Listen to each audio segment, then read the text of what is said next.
Hello friends, my name is Disha and welcome to this channel मेडीपीडिया।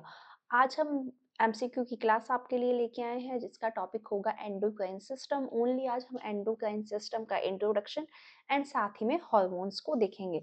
तो सबसे पहले मैं आपको बता दूं कि जो एंडोक्राइन सिस्टम है उसमें हॉर्मोन्स हम डिस्कस करते हैं, जैसे कि कौन कौन से ग्लैंड्स कौन कौन से हॉर्मोन्स को सिक्रेशन करती है।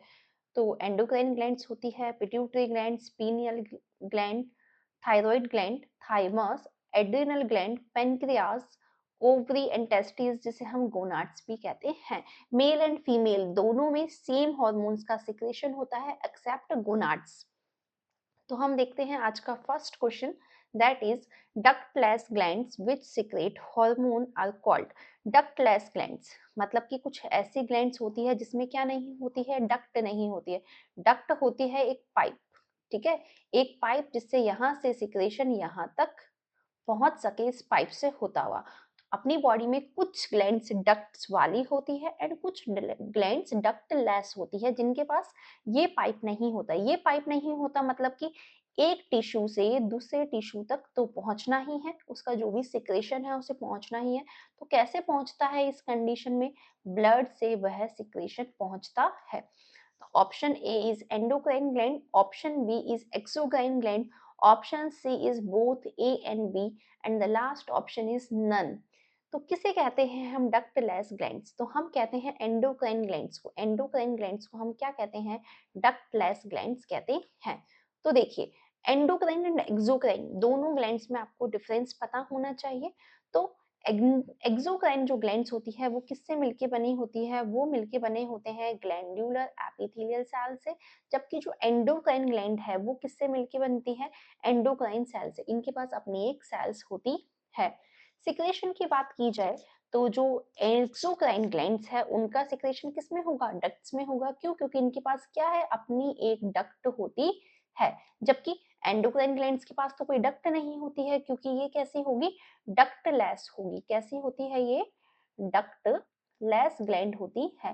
तो इनका सिक्रेशन कहाँ होता है? ब्लड में, डायरेक्ट ब्लड में होता है। लोकेशन की बात की जाए तो एक्सोक्राइन ग्लैंड्स हमेशा कहाँ होती है? एपिथेलियल सरफेस के आसपास में ही होती है। जबकि एंडोक्राइन ग्लैंड पूरी बॉडी में फैली हुई होती है, इवन ब्रेन से लेके हाइपोथैलेमस पिट्यूटरी ग्लैंड से लेके गोनाड्स तक फैली हुई होती। कनेक्शंस की बात की जाए तो जो एक्सोक्राइन ग्लैंड है उनका कनेक्शंस कहाँ होता है? बस बॉडी की सरफेस पे होता है। क्यों? क्योंकि होती ही एपिथेलियल सरफेस पे है। जबकि एंडोक्राइन ग्लैंड्स है उनका कनेक्शन कोई भी सरफेस पर नहीं होता है, किसी भी डक्ट से नहीं होता है। एग्जाम्पल्स की बात की जाए, एक्सोक्राइन ग्लैंड के एग्जाम्पल्स काफी टाइम से एमसीक्यू में पूछे जा चुके हैं, तो ये आपका इंपॉर्टेंट है कि एक्सोक्राइन ग्लैंड के एग्जाम्पल्स होते हैं स्वीट ग्लैंड्स पसीने वाली, सलाइवरी ग्लैंड्स जो सलाइवा प्रोड्यूस होता है जिससे, या डाइजेस्टिव ग्लैंड्स जैसे कि गैस्ट्रिक ग्लैंड्स, ठीक है। जबकि एंडोक्राइन ग्लैंड्स कौन कौन सी होती है? अभी मैंने आपको इंट्रोडक्शन में बताया था, pituitary gland, thyroid, adrenal, pancreas, gonads, ठीक है। तो हम कह सकते हैं सिक्रेटरी प्रोडक्ट्स। तो जो एक्सोक्राइन ग्लैंड है उससे जो भी सिक्रेटरी प्रोडक्ट्स होंगे उनमें कुछ भी हॉर्मोन्स नहीं होंगे। कैसे, कौन कौन से हो सकते हैं? एंजाइम्स है, फ्लूइड्स है, या म्यूकस है। जबकि एंडोक्राइन ग्लैंड से हमेशा हॉर्मोन्स का ये सिक्रेशन होता है। टारगेट की बात की जाए तो जो एक्सोक्राइन ग्लैंड है वो लोकल इफेक्ट्स होता है on the nearby cells और बॉडी सरफेस। जबकि जो एंडोक्राइन ग्लैंड्स है उनका क्या होगा? ये एक डिस्टेंस पर एक्ट करती है, मतलब कि यहाँ से कोई चीज यहाँ तक पहुंचानी है तो एक छोटी छोटी क्या बनी हुई है? डक्ट्स बनी हुई है, ठीक है, क्या बनी हुई है? पाइप बने हुए हैं।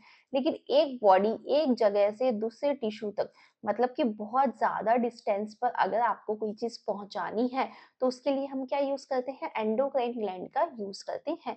रेगुलेशंस की बात की जाए तो जो एक्सोक्राइन ग्लैंड्स होती हैं उनका रेगुलेशन होता है लोकल जो फैक्टर्स है वहां के, जैसे कि गैस्ट्रिक ग्लैंड है, वहां उनका सिक्रेशन कैसे होगा? किसी एसिड या किसी बेस से उसका रेगुलेशन हो सकता है, या किसी नर्व से, ठीक है। जबकि एंडोक्राइन ग्लैंड का रेगुलेशन कैसे होता है?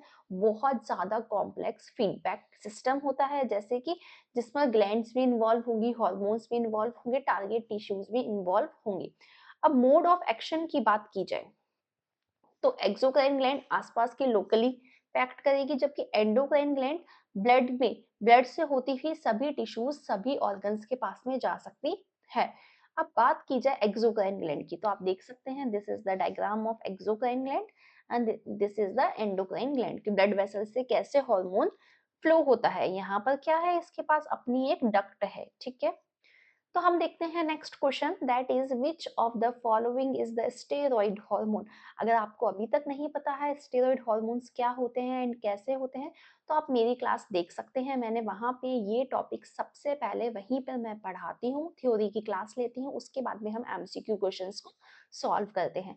तो कौन सा स्टेरॉइड हार्मोन है, एड्रिनल कॉर्टिकॉइड, एंड्रोजन, एस्ट्रोजन या फिर ऑल ऑफ द अबव। तो देखिए, हम सबसे पहले देखते हैं कि सभी क्या है, स्टेरॉइड हार्मोन्स ही है, first second and third option. Because steroid hormones are the hormone synthesised from the cholesterol and its derivatives. तो यहीं से हमें एक और एमसीक्यू मिल गया है। क्वेश्चन क्या आ सकता है कि स्टेरॉइड हार्मोन्स किससे मिलके बने होते हैं, कैसे सिंथेसाइज होता है इनका, तो इनका सिंथेसाइज होता है कोलेस्ट्रॉल से या उसके डेरिवेटिव्स से। एंड स्टेरॉइड हार्मोन्स कहाँ कहाँ सिक्रेट हो सकते हैं, तो ये होते हैं एड्रिनल कॉर्टेक्स से, गोनाड से, प्लेसेंटा से। तो आपसे जो क्वेश्चन पूछा गया था, एड्रिनल कॉर्टेक्स से ही एड्रिनल कॉर्टिकोइड्स का सिक्रेशन होता है। एंड एंड्रोजन एंड एस्ट्रोजन्स, इन दोनों का सिक्रेशन कहाँ से होता है, गोनाड से होता है। तो ये सभी क्या है, स्टेरॉइड हार्मोन्स है। नेक्स्ट हम देखते हैं which statement about the endocrine system is accurate. आपसे पूछा गया है कि एंडोक्राइन सिस्टम के लिए कौन सा स्टेटमेंट ठीक है। Effects are prolonged, secretes hormones that are transported to target cell by blood and causes change in metabolic activities। मतलब कि जो एंडोक्राइन सिस्टम से जो हॉर्मोन्स का सिक्रेशन हुआ है उसके इफेक्ट्स बहुत लंबे टाइम के लिए होते हैं, या जो उनका सिक्रेशन है वो ट्रांसपोर्ट होता है टारगेट सेल तक, कैसे, ब्लड से। तो क्या ब्लड से ट्रांसपोर्ट होता है, या इसकी वजह से it causes changes in metabolic activities. Metabolic activities में भी चेंजेस होते हैं क्या, तो आपको बताना है कौन सा यहाँ पर ठीक है। तो आपका सही जवाब होगा ऑप्शन डी। कैसे होगा ऑप्शन डी, वो हम देखते हैं। इफेक्ट्स आर प्रोलॉन्ग्ड, बहुत लंबे टाइम के लिए इफेक्ट्स इसके होते हैं, जैसे कि इनफर्टिलिटी, अगर गोनाड से जो हॉर्मोन्स हैं उनका सिक्रेशन ठीक से नहीं हुआ तो क्या हो जाएगा, इनफर्टिलिटी, एंड वो बहुत लंबे टाइम तक होगा। बोन लॉस, किसकी वजह से, कैल्शियम की वजह से, कैल्सीटोनिन की वजह से क्या होगा, बोन का लॉस होगा, ऑस्टियोपोरोसिस होगा। Increased risk of certain cancers like breast and endometrial cancer, किसकी वजह से, जो हॉर्मोन्स है उनकी वजह से। प्रेगनेंसी के कॉम्प्लिकेशंस भी आपको देखने के लिए मिलेंगे हॉर्मोन्स की वजह से। बर्थ डिफेक्ट्स, मान लीजिए प्रेगनेंसी के वक्त क्या हो गए, हॉर्मोन्स का इम्बैलेंस हो गया है, तो वो आपको जब बेबी होगा तब तक आपको देखने के लिए मिलेंगे। Even mood swings, weight fluctuation जो होता है, कभी वेट बहुत अच्छे से बढ़ता है, कभी वेट बहुत अच्छे से कम होता है। बढ़ना एंड कम होना ये भी किसकी वजह से होता है, हॉर्मोन्स की वजह से होता है। फैटिग, इरेगुलर मेंस्ट्रुअल साइकिल जो बहुत ज्यादा कॉमन है, वो भी किसकी वजह से होता है, इन्हीं हॉर्मोन्स के इम्बैलेंस की वजह से होता है। Even acne and issues with metabolism, ये क्या होते हैं, ये सभी चीजें क्या है, बहुत लंबे टाइम तक होती है, किसकी वजह से, हॉर्मोन्स के इफेक्ट की वजह से। secreted hormones that are transported to the target cell by blood, yes, because they are ductless gland। In glands के पास में डक्ट्स ही नहीं होती, तो कहीं ना कहीं से तो ट्रांसफर होना है, तो वो ब्लड से टारगेट सेल या टारगेट टिश्यू तक पहुंचती है। Causes changes in metabolic activities, तो हाँ जी, हॉर्मोन्स इन्फ्लुएंस करते हैं या रेगुलेट कर सकते हैं मेटाबॉलिक एक्टिविटीज को, जैसे कि T3 एंड T4 दोनों थायराइड हार्मोन्स है जो थायराइड ग्लैंड से प्रोड्यूस होते हैं। ये दोनों हार्मोन्स क्या करते हैं, बेसल मेटाबॉलिक रेट, मतलब कि बॉडी का जो बॉडी का जो BMR है उसे कंट्रोल करेंगे। एंड उसकी वजह से क्या होगा, बॉडी कितनी जल्दी, बॉडी जो अपनी कैलोरीज है उसे बर्न करती है, वो हमें बहुत अच्छे से ये क्या करते हैं, डिक्टेट करते हैं। इंसुलिन की बात की जाए जो कि पैनक्रियास से सिक्रेट होता है, एंड ग्लूकागॉन भी पैनक्रियास से सिक्रेट होता है। इंसुलिन की हेल्प से मेटाबॉलिक एक्टिविटीज कैसे कंट्रोल होगी, क्योंकि इंसुलिन रेगुलेट करता है ब्लड शुगर लेवल्स को, जबकि ग्लूकागॉन बढ़ाता है ब्लड शुगर लेवल्स को। तो मेटाबॉलिक एक्टिविटीज अपने आप कंट्रोल हो गई है। जीएच की बात की जाए तो जीएच बहुत ज्यादा इंपॉर्टेंट है, क्योंकि इन्फ्लुएंस करता है प्रोटीन के सिंथेसिस को एंड फैट बर्न को। इवन ये बहुत जितना भी मेटाबॉलिज्म है ना, वो कंप्लीट मेटाबॉलिज्म को कौन इम्पैक्ट कर सकता है? जीएच इम्पैक्ट कर सकता है।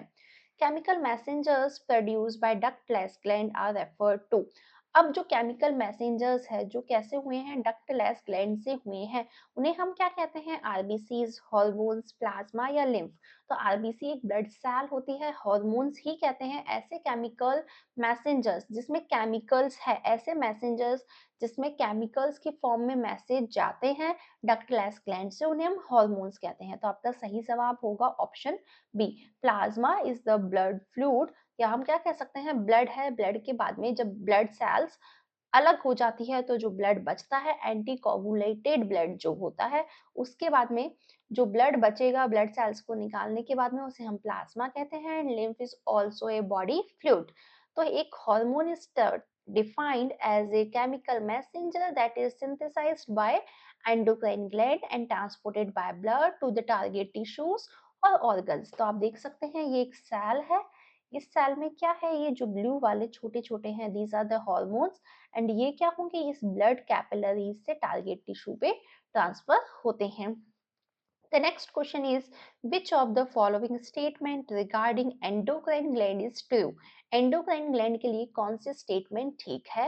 That first is secretion is chemical messenger. Option B is ductless gland. Option C is for its secretion into lymph and venous blood. And all of the above is true. तो कौन सा होगा? वो अभी हम देखते हैं एंडोक्राइन ग्लैंड के लिए। तो सभी क्वेश्चन क्या है, सभी ऑप्शंस क्या है? ठीक है। एक्सप्लेनेशन के लिए आप लास्ट वाले क्वेश्चन का एक्सप्लेनेशन देख सकते हैं। Next is, among the following which one is not an endocrine gland. आपको बताना है कि इनमें से कौन सी एंडोक्राइन ग्लैंड नहीं है।